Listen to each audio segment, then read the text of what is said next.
الحمد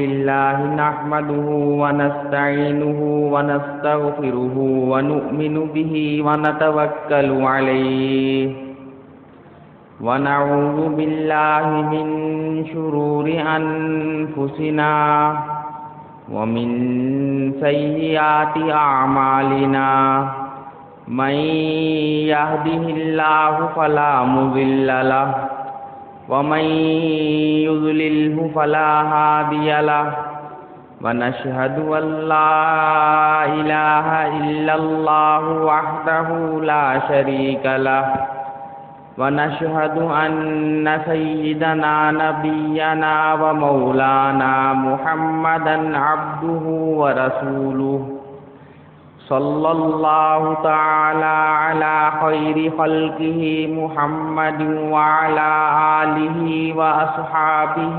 أجمعين أما بعد فأعوذ بالله من الشيطان الرجيم بسم الله الرحمن الرحيم رب هب لي من الصالحين فبشرناه بغلام حليم فلما بلغ معه السعي قال يا بني إني أرى في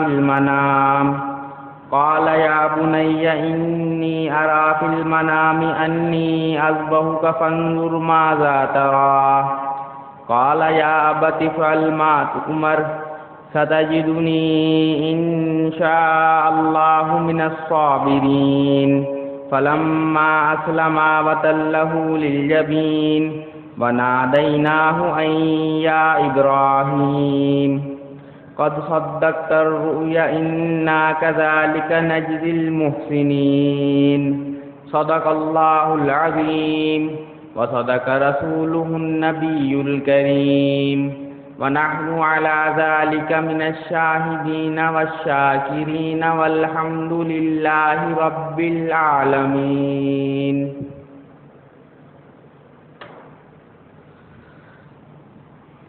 بزرگان محترم اور برادران عزیز، گزشتہ جمعے میں حضرت ابراہیم علیہ السلام کے چند واقعات بیان کیے،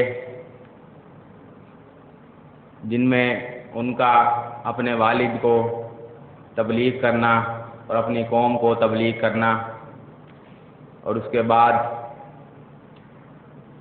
اپنے گھر کو چھوڑ کر ہجرت کرنا، اور پھر اس کے بعد ان کے نکاح کا بیان، اور پھر اللہ تعالیٰ کی طرف سے ان کو ایک فرزند صالح عطا ہوا، حضرت اسماعیل علیہ السلام.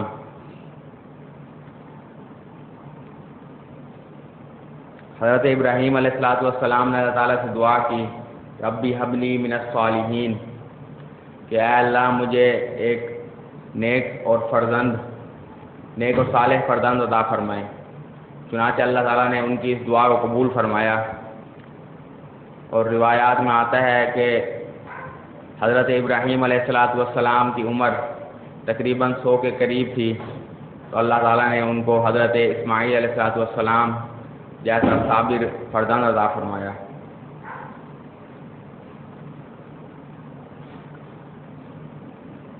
اب قرآن کریم میں اللہ تعالیٰ نے ان کی قربانی کا بھی ذکر فرمایا.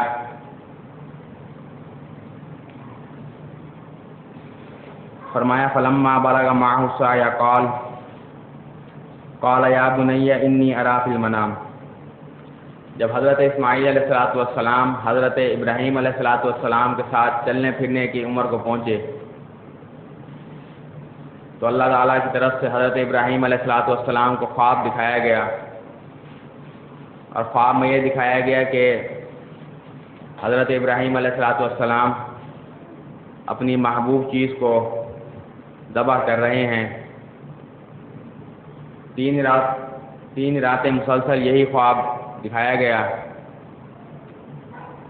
تو حضرت ابراہیم علیہ السلام جب سمجھ گئے کہ اشارہ حضرت اسماعیل علیہ السلام کی طرف ہے۔ چنانچہ حضرت ابراہیم علیہ السلام اپنے بیٹے حضرت اسماعیل علیہ السلام سے کہنے لگے، قرآن کریم نے حضرت ابراہیم علیہ السلام کے قول کو نقل کیا، قال یا بنی انی اری فی المنام۔ ابراہیم علیہ السلام نے اپنے بیٹے سے کہا، اے میرے بیٹے، میں نے خواب دیکھا ہے، اور خواب میں کیا دیکھتا ہوں؟ قرآن کریم نے اس کو بھی نقل کیا، فرمایا انی اذبحک فانظر ماذا تری۔ میں نے خواب دیکھا ہے، خواب میں یہ دیکھتا ہوں کہ میں تو یہ ذبح کر رہا ہوں۔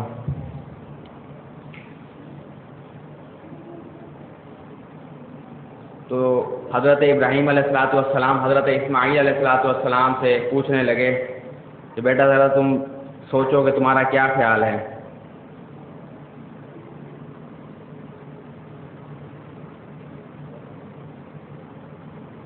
جو لوگ صاحب اولاد ہیں ان کو یہ بات معلوم ہے کہ شاید اپنی جان دینا آسان ہے اور اپنے ہاتھوں سے اپنی اولاد کی جان لینا یہ مشکل ہے۔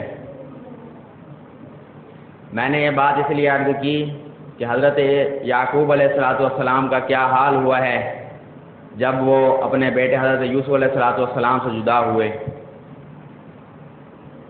روایات میں آتا ہے کہ حضرت یعقوب علیہ السلام اتنا روتے تھے کہ رو رو کر ان کی آنکھوں کی بینائی ختم ہو گئی، ان کی آنکھوں کی بینائی چلی گئی۔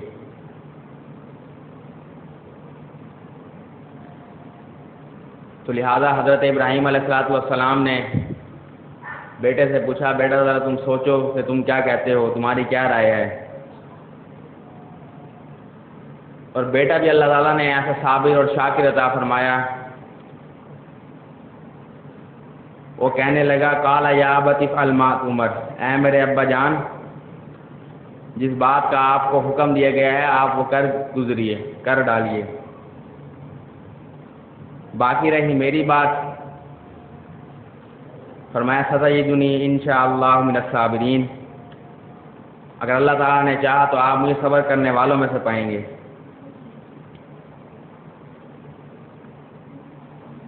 چنانچہ جب دونوں باپ اور بیٹے راضی ہو گئے اور اللہ کے حکم کے آگے انہوں نے سر تسلیم خم کر دیا، قرآن کریم نے اس کو نقل کیا، فلما اسلما، جب وہ دونوں اپنے رب کے فرما بردار بن گئے اور انہوں نے اپنے رب کا حکم مان لیا، یعنی حضرت ابراہیم علیہ السلام نے اپنے بیٹے کو ذبح کرنے کا اور حضرت اسماعیل علیہ السلام نے ذبح ہونے کا حکم تسلیم کر لیا۔ اب لہذا حضرت ابراہیم علیہ السلام مینا کے میدان کی طرف چلے، مذبح خانے کی طرف، قربان گاہ کی طرف۔ روایات میں آتا ہے کہ 3 مرتبہ شیطان نے آ کر حضرت ابراہیم علیہ السلام کو بہکانے کی کوشش کی، تینوں مرتبہ حضرت ابراہیم علیہ السلام نے شیطان کو 7 کنکریاں ماری۔ اسی سنت کو زندہ رکھتے ہوئے آج بھی جو لوگ مکہ مکرمہ جاتے ہیں حج کے لیے،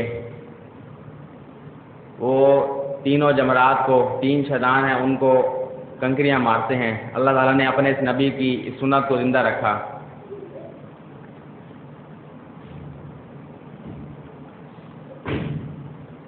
لہذا اب وہاں پہنچے ہیں مینا کے میدان میں،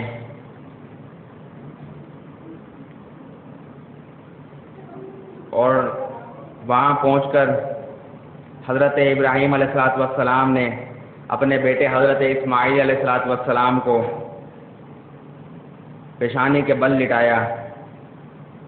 قرآن کریم نے اس کو بھی نقل کیا، وَتَلَّهُ لِلْجَبِينِ۔ جب حضرت ابراہیم علیہ السلام نے اپنے بیٹے کو کروڑ کے بل لٹا دیا،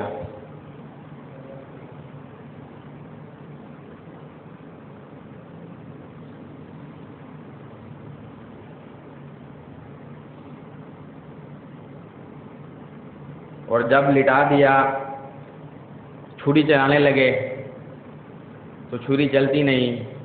چھری کا کام ہے کاٹنا لیکن کاٹتی نہیں. لہذا حضرت ابراہیم علیہ السلام نے زور سے چھری کو پھینک کر مارا تو لکھا ہے کہ قریب ہی ایک پتھر تھا, پتھر کے 2 ٹکڑے ہو گئے.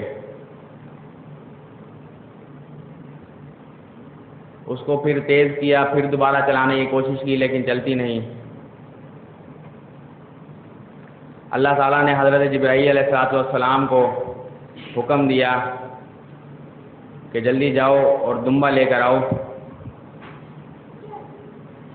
حضرت ابراہیم علیہ السلام کے بیٹے حضرت اسماعیل علیہ السلام کی جگہ اس کی قربانی دی جائے. چنانچہ حضرت جبرائیل علیہ السلام جنت سے دمبا لے کر آئے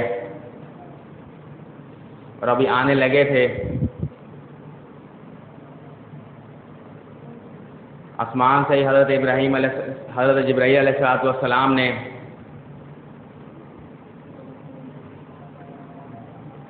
آواز بھی فرمایا اللہ اکبر اللہ اکبر.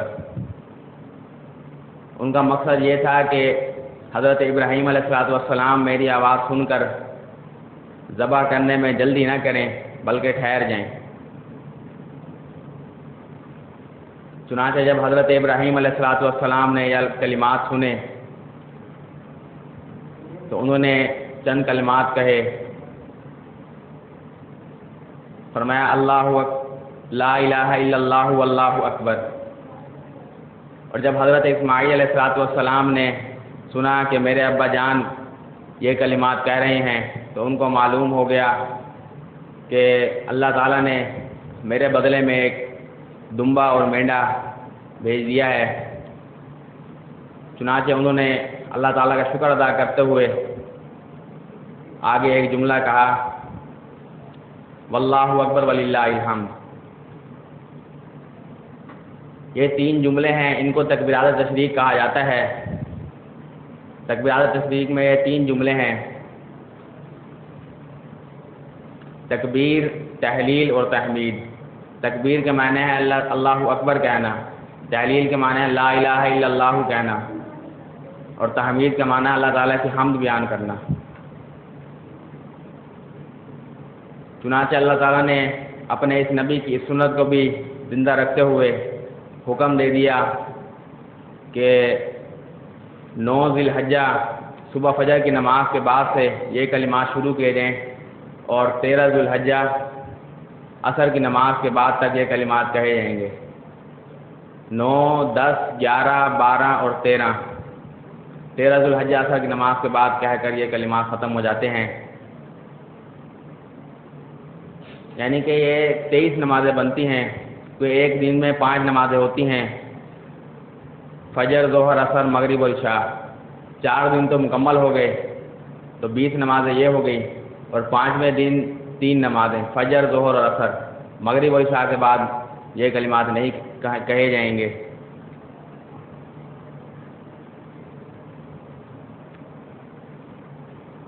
لہذا حضرت ابراہیم علیہ السلام نے دمبے کی قربانی کی اور اللہ تعالیٰ نے فرمایا ونادیناہ یا ابراہیم, کہ ہم نے ابراہیم کو پکارا قد صدقت الرؤیا, کہ اے ابراہیم تو نے خواب اپنا سچ کر دکھایا.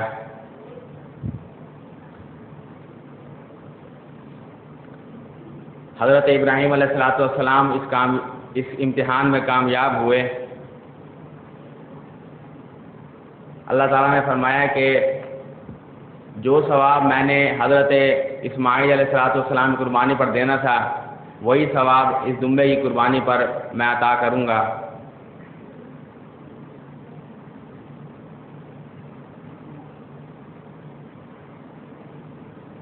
اور علماء نے لکھا ہے کہ قربانی کا نصاب ہماری نظر میں تو کیونکہ ہم اس کو ہی مالدار سمجھتے ہیں جو سرمایہ دار ہو, باقی سارے ان کو غریب سمجھتے ہیں, لیکن شریعت میں ایسی کوئی تقسیم نہیں ہے. شریعت میں 4 قسم کے لوگ ہیں، جن میں سے 3 کو شریعت نے مالدار کہا ہے۔ ایک وہ شخص کہ جس کے پاس 7.5 تولے سونا اور 52.5 تولے چاندی یا اس کے برابر مال تجارت یا اس کے برابر نقد رقم موجود ہو۔ شریعت نے کہا کہ یہ شخص مالدار ہے، اس پر زکوٰۃ بھی واجب ہے، قربانی بھی واجب ہے اور صدقۃ الفطر بھی واجب ہے۔ اور دوسرا شخص کہ جس کے پاس یہ چیزیں تو موجود نہ ہوں لیکن اس کی زمین کوئی اس کی ملکیت میں ہے یا اور کوئی چیز مثلا گندم وغیرہ اس کی ملکیت میں ہے جس سے اس کی مالی وسعت ظاہر ہوتی ہے، شریعت نے کہا کہ یہ شخص بھی مالدار ہے، اس پر بھی قربانی واجب ہے۔ اور تیسرا وہ شخص کہ جس کے پاس یہ چیزیں تو نہ ہوں لیکن اس کو 2 وقت کا کھانا میسر ہو، اس کو بھی شریعت نے مالدار کہا ہے، اگرچہ اس پر قربانی بھی واجب نہیں ہے اور زکوٰۃ بھی واجب نہیں ہے، شریعت نے اس کو بھی مالدار کہا ہے۔ اور چوتھی قسم شریعت نے یہ بیان کی کہ جس کے پاس کچھ بھی نہ ہو، 1 وقت کا کھانا اور خوراک بھی اس کو میسر نہ ہو، اس کو شریعت نے کہا کہ ہاں یہ غریب ہے، اس کو اب سوال کرنے کی اور مانگنے کی اجازت ہے۔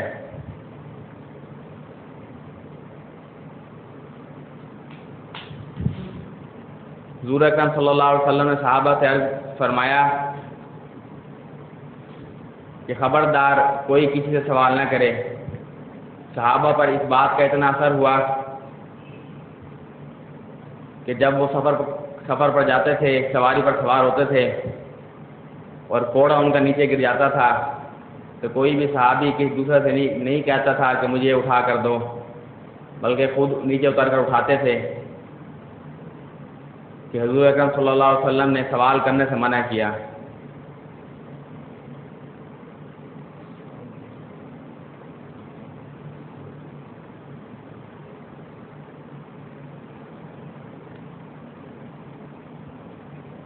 حضرت ابراہیم علیہ السلام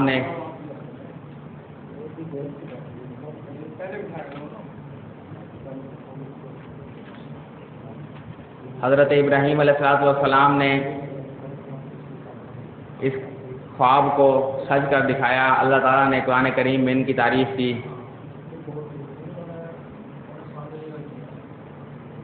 فرمایا کہ انا کذالک نجزی المحسنین، کہ ہم نیکی کرنے والوں کو اسی طرح بدلہ دیا کرتے ہیں کہ جو شخص بھی اللہ تعالیٰ کے حکم پر عمل کرے گا اس سے ہم دنیا کی تکلیفیں بھی دور کر دیں گے اور آخرت کا اجر و ثواب بھی نامہ اعمال میں لکھ دیں گے۔ چنانچہ حضرت ابراہیم علیہ السلام اپنے اس امتحان میں کامیاب ہوئے۔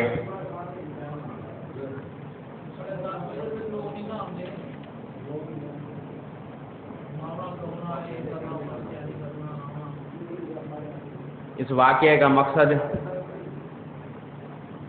یہ ہے کہ حضرت ابراہیم علیہ السلام اللہ کا نبی ہو کر اللہ تعالیٰ کے احکامات پر عمل کر رہا ہے، لہذا ہمیں بھی چاہیے کہ ہم بھی اللہ تعالیٰ کے احکامات پر عمل کریں۔